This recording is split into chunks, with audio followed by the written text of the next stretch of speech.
11월 6일 오늘 만나 성경 말씀은 디모데전서 3장 14절, 15절 말씀입니다.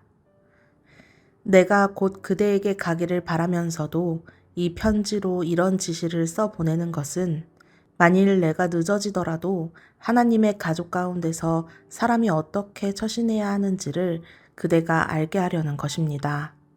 이 가족은 살아계신 하나님의 교회요, 진리의 기둥과 터입니다.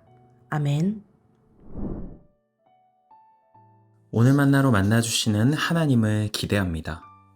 창세기 3장을 보면 에덴 동산에서 인간과 하나님의 관계가 어떤 방식으로 왜곡되고 깨어지는가를 여러 장면을 통해서 발견하게 됩니다. 그 중에 하나 결정적인 장면이 뱀의 질문에 대한 여자의 답변에 담겨 있습니다. 뱀이 여자에게 하나님이 정말로 동산에 있는 모든 나무의 열매를 먹지 말라고 하셨냐고 묻자 여자는 이렇게 대답합니다. 하나님은 동산 한가운데 있는 나무의 열매는 먹지도 말고 만지지도 말라고 하셨다. 이 문장 안에는 커다란 왜곡이 담겨 있습니다.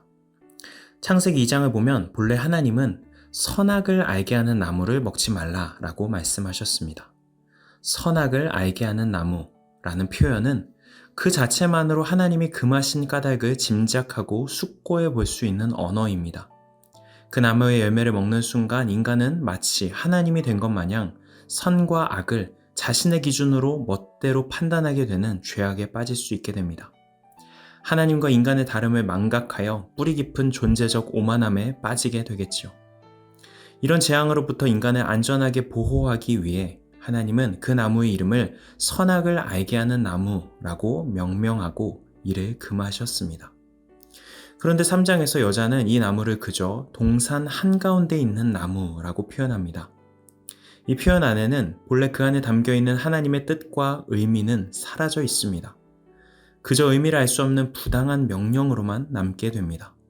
인간을 향한 배려와 사랑의 장치였던 선악과가 의미를 알 수 없는 일방적이고 권위적인 명령으로 변질되어 버렸죠. 작은 차이 같지만 하와의 언어는 종국에는 신앙의 체계를 흔들고 하나님에 대한 이해까지 바꿔버릴 수 있는 커다란 왜곡이었습니다. 이와 같이 우리가 사용하는 모든 언어는 구체성을 잃어버리고 추상화될 때 본래 그 안에 담겨있는 생명력과 의미는 삭제되어 버립니다. 그렇게 우리가 반복적으로 자주 사용하는 언어일수록 자주 돌아보고 살펴야 하는 것이죠. 그렇다면 여러분에게 교회라는 단어는 어떻게 다가오시나요? 교회에 헌신해야 한다, 교회를 사랑해야 한다 라는 문장은 어떻게 다가오십니까?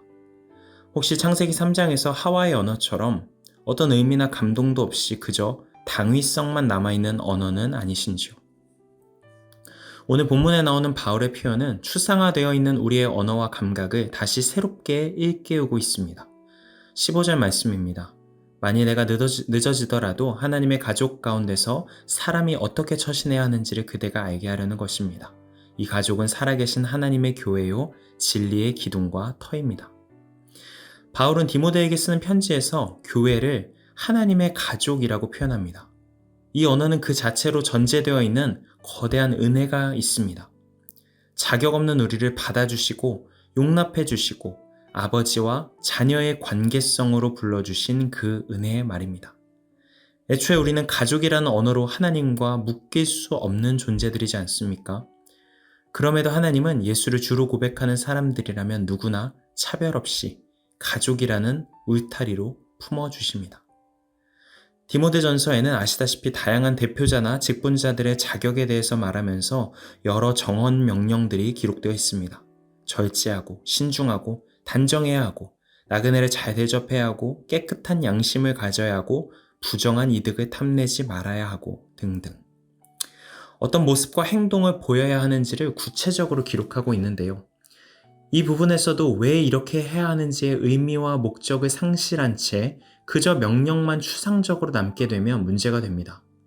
본질은 사라지고 껍데기만 남아서 또 하나의 율법의 조문들처럼 숨막히게 다가올 수 있기 때문입니다. 사랑하는 성도 여러분, 우리는 왜 교회를 사랑해야 할까요?